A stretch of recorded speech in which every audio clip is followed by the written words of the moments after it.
Something strange is happening right now. You work harder than ever. You make more money than ever. And yet somehow, you feel poorer than ever. You look around and see people posting vacations, new cars, fancy dinners. But deep down, you know most of them are one emergency away from being broke. And the craziest part? They're supposed to be the lucky ones. The middle class. But what if I told you that class doesn't really exist anymore? What if the dream you were told to chase, the job, the house, the stability, was quietly killed off years ago? And nobody told you? For decades, the middle class was the backbone of modern life. The people who played by the rules. They studied, worked, saved, bought a home, raised a family. They weren't rich, but they were safe. That sense of safety was everything. It meant you could plan a future. It meant you could take a vacation, fix your car, maybe even retire someday. But that promise has been breaking apart piece by piece, and most people haven't realized it yet. Because while everyone's been distracted by politics, social media, and trends, the very foundation of economic stability has been quietly collapsing. The middle class isn't dying because people are lazy or careless. It's dying because the system itself changed, and nobody updated the rules. Let's start with something simple. If you make what used to be a good income, say $80, $100 a year, you'd think that should buy you comfort. A decent home, a reliable car, savings in the bank. But today, in most major cities, that barely covers rent, childcare, groceries, and taxes. Owning a home feels like winning the lottery. In places like London, New York, Sydney, Toronto, even upper-middle-class professionals are squeezed. They're earning more on paper than their parents ever did, but they can't afford the same lifestyle. The math doesn't add up because it's not supposed to. Over the last 30 years, something subtle happened. The cost of living rose faster than wages, and the things that define middle-class life, housing, education, healthcare, became luxury items. Meanwhile, inflation chipped away at every paycheck, and asset prices exploded. The people who already owned property, stocks, or businesses watched their wealth multiply. Everyone else was left standing still, or falling behind. The psychology of now. Here's where it gets tricky. A generation ago, earning a stable income was enough to make you feel proud. Now, it barely makes you feel safe. You scroll through Instagram and see people your age traveling, investing, starting companies, buying second homes. And you think, what am I doing wrong? But it's not you. The middle class used to be a level playing field. Now it's a treadmill, and it's speeding up. Even people who technically made it feel trapped. They have six-figure incomes, but six-figure debts. They own homes, but the mortgages feel endless. They save money, but the value melts away with inflation. And when they try to enjoy the rewards of their hard work, the nice vacation, the fancy hotel, they realize everyone else had the same idea. The luxury experience isn't luxurious anymore.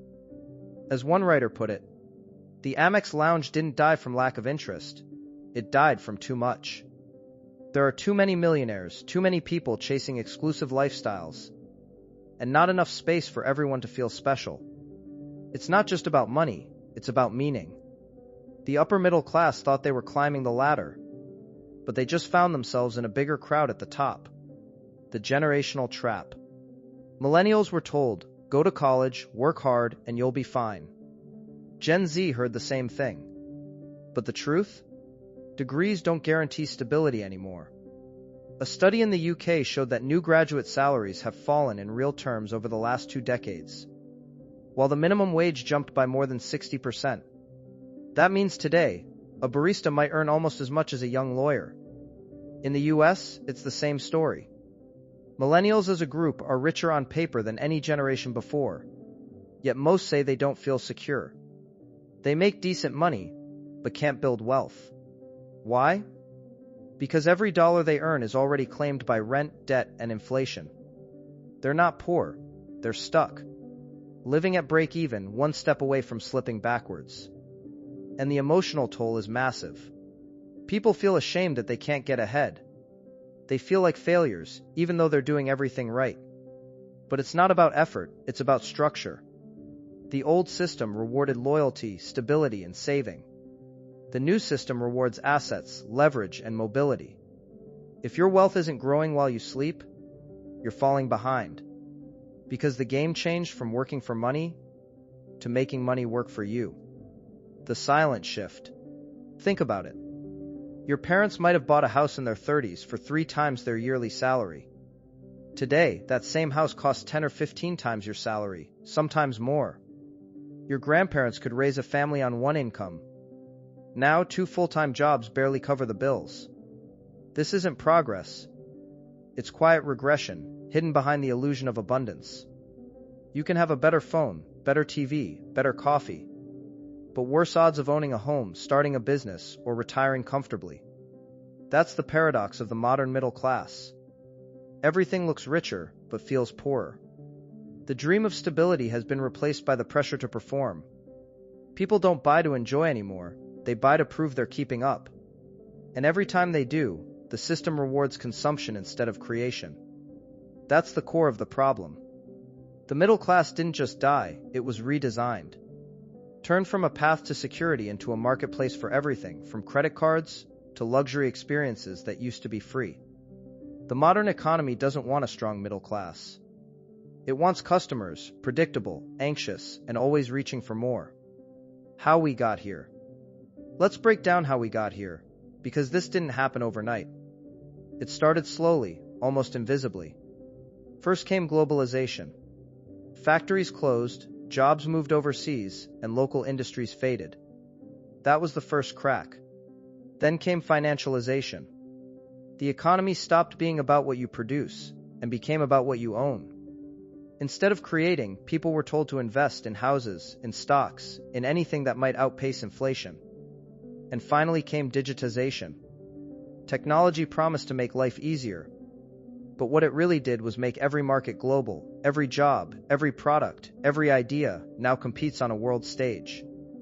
That means your salary isn't compared to your neighbor anymore. It's compared to someone across the world who can do the same job cheaper. It's efficient, but brutal.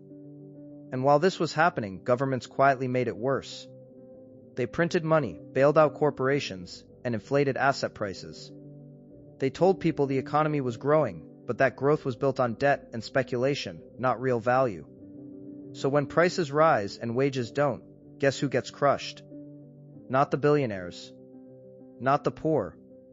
It's the middle. The people stuck trying to live responsibly in a system that doesn't reward responsibility anymore. The new rules of wealth. In the old world, you could work for 30 years, save a portion of your income, buy a home, and retire with dignity. In the new world, that strategy barely keeps you afloat. Why? Because inflation eats your savings, property prices grow faster than your salary, and everything you buy loses value the moment you touch it. Today's real game isn't about earning, it's about positioning. You can have 2 people with the same income, but one invests in assets while the other just pays bills. 10 years later, one's free, the other's drowning. The system quietly flipped, from rewarding effort to rewarding ownership. You don't need to be a genius to see it. Look at who got richer after every crisis, 2008, 2020, even now in 2025. It wasn't the people with jobs. It was the people who owned assets, property, stocks, companies, or data. The people working hardest for their money are the ones losing ground because they're paid in something that loses value every day. That's the modern trap of the middle class. You feel safe because you have income, but your income is built on sand. The crowded top. Here's the irony. Even the upper middle class, the people making 6 or even 7 figures, are starting to feel the squeeze. Take the US, for example. There are over 23 million millionaire households now. That's more than ever in history. You'd think that's good news, more people getting rich, right? But what it really means is scarcity at the top. Too many people chasing the same status symbols. Too many people trying to feel special in a world where luxury became mainstream. It's why the American Express lounges are overcrowded. Why a nice resort vacation feels like a competition for pool chairs. Why housing in major cities never really drops. There's always another high earner waiting in line. The rich didn't get poorer. The rich got more crowded. That's not equality. That's inflation of privilege. Everyone climbed the ladder and realized the view isn't that special anymore. The fall of the white-collar dream. For decades, having a degree was the golden ticket. It meant you'd made it. But now, that ticket doesn't even get you through the door. Graduate salaries in many countries have been falling for over 20 years when you adjust for inflation. Meanwhile, rent, education, and healthcare costs have exploded. A young graduate in 2000 could expect to earn 2.5 times the minimum wage. Today, it's barely 1.6. And in some industries, media, design, nonprofits, even law, entry-level salaries are so low that they're almost indistinguishable from blue-collar work. The prestige is still there, but the money isn't. So what's the result? A generation of frustrated young professionals. People who did everything right and still can't get ahead. They're not lazy. They're overproduced. As one researcher put it, we've created an elite overflow. Too many educated people, not enough elite jobs. So they compete harder, work longer, and accept worse deals just to stay in the game. And when the promise of stability breaks, that frustration turns political. That's why you're seeing younger generations losing faith in traditional institutions, turning to extremes, or checking out completely. Because they were promised a map to success and found a maze instead. The emotional cost. Let's talk about what this actually feels like. It feels like waking up every morning already behind. You go to work, do your job, get paid, and somehow you're still stressed about bills. You want to plan for the future, but you can't even plan for next month. Every decision feels like a trade-off. Do I save or do I live? Do I buy a home or stay flexible? Do I work harder or spend more time with family? And even when you succeed, it doesn't feel like success. You're exhausted, not proud. You have comfort, not freedom. You have stuff, not peace. That's what the death of the middle class really means. It's not just losing money, it's losing meaning. The things that used to define stability, a steady job, a house, a family, now feel fragile. They used to represent arrival. Now, they represent survival. The global dimension. And this isn't just an American or British story, it's everywhere. In Europe, taxes and housing prices crush disposable income. In Australia and Canada, foreign investment inflated real estate beyond reach. In Asia, wages can't keep up with rising living costs in cities like Tokyo, Seoul, and Singapore. Different countries, same outcome. The people in the middle, the ones who keep society running, are getting squeezed from both ends. They're too rich to receive help, but too poor to build real wealth. The gap between comfortable and crisis has never been thinner. And that's why anxiety, depression, and burnout are skyrocketing. Because deep down, people sense that something is broken, even if they can't explain it in words. Climax, the big truth. Here's the truth nobody wants to say out loud. The middle class didn't vanish by accident. It was engineered out of existence. Because a strong middle class doesn't serve modern power structures. It doesn't take on endless debt. It doesn't panic buy. It doesn't rely on government aid. It's independent, and independence is hard to control. So instead, the world built an economy that rewards dependency disguised as ambition. An economy where success is just expensive enough to keep you chasing it, but not free enough to let you rest. That's why you work harder, earn more, and still feel broke. Because the system is designed to make you almost okay, never free. And the more you try to fix it the old way, by saving, by playing it safe, by following the rules, the more it punishes you. It's not a conspiracy. It's an evolution. The system doesn't need to oppress you if it can simply exhaust you. That's how the middle class dies, not with a crash, but with a slow, quiet fade into the background. People stop dreaming big. They stop fighting for better. They just cope.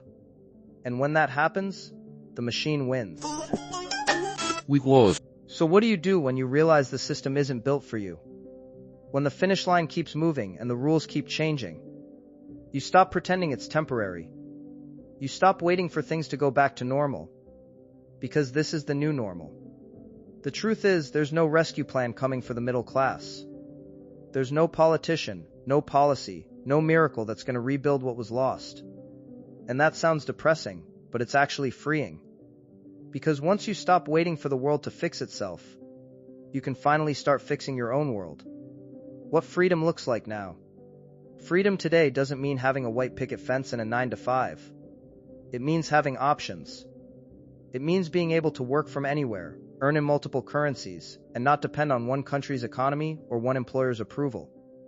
That's why people are moving, physically, financially, mentally, toward global independence. It's why remote work exploded. It's why new citizens of the internet are building income streams in crypto, freelancing, or owning online businesses. It's why people are buying property abroad, or getting second passports, or learning how to move their money and skills wherever opportunity lives. Because once you realize the game is rigged, the smartest thing you can do is stop playing on their board. The new wealth ladder. In one of the reports we looked at, the author described 6 levels of wealth, from people with less than $10 to those with over 100 million. And here's the shocking part. The fastest growing group isn't the poor or the ultra rich. It's the millionaires next door. That sounds great, until you realize it means the middle of society is hollowing out. The gap between barely surviving and doing really well keeps widening. And the bridge between them, the middle class, is collapsing. That's why everything feels off. Why everyday life feels like a race that never ends. Because the ladder used to have steps. Now it's missing rungs. You either climb fast or you fall through. Redefining success. Maybe that's the biggest lie we were sold, that success meant looking rich, not being free. A house you can't afford isn't freedom. A car bought on credit isn't freedom. Even a job with a high salary isn't freedom if it owns your time, your peace, and your future. Real success now is having control. Control of your time. Control of your money. Control of your mind. And you don't need millions to get there. You just need to stop living by a script written for a world that doesn't exist anymore. The emotional turn. Let's be honest. It's hard not to feel angry about all this.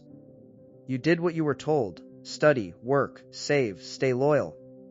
And somehow, you ended up tired, anxious, and uncertain. But anger isn't useless. It's information. It tells you that something you believed in has been betrayed, and that it's time to rewrite the story. Because if the middle class is gone, that doesn't mean the dream has to die with it. It just means the dream has to evolve. The future class. The people who'll thrive in the next decade won't be the ones chasing titles or possessions. They'll be the ones chasing leverage, knowledge, mobility, networks, and adaptability. They'll think globally, move lightly, and build income that isn't tied to a single place. They'll stop calling themselves middle class or upper class. They'll become what I call the global class. A new type of individual, untied, unafraid, and unstoppable. And maybe that's the silver lining in all of this. The death of the middle class isn't just an ending, it's a beginning. A painful, messy, necessary transformation of how we see wealth, work, and worth. Final message. So if you're watching this feeling like the world left you behind, you're not crazy. You're just early. You're living in the gap between 2 eras. The one that's dying, and the one that hasn't fully arrived yet. And maybe that's what they don't want you to see. That even as the old world collapses, a new one is quietly being built. By people who refuse to stay in the middle. Watch the next video and see exactly where the money's moving next. And if you're serious about staying ahead of that shift, hit subscribe. You'll want to see what's coming next.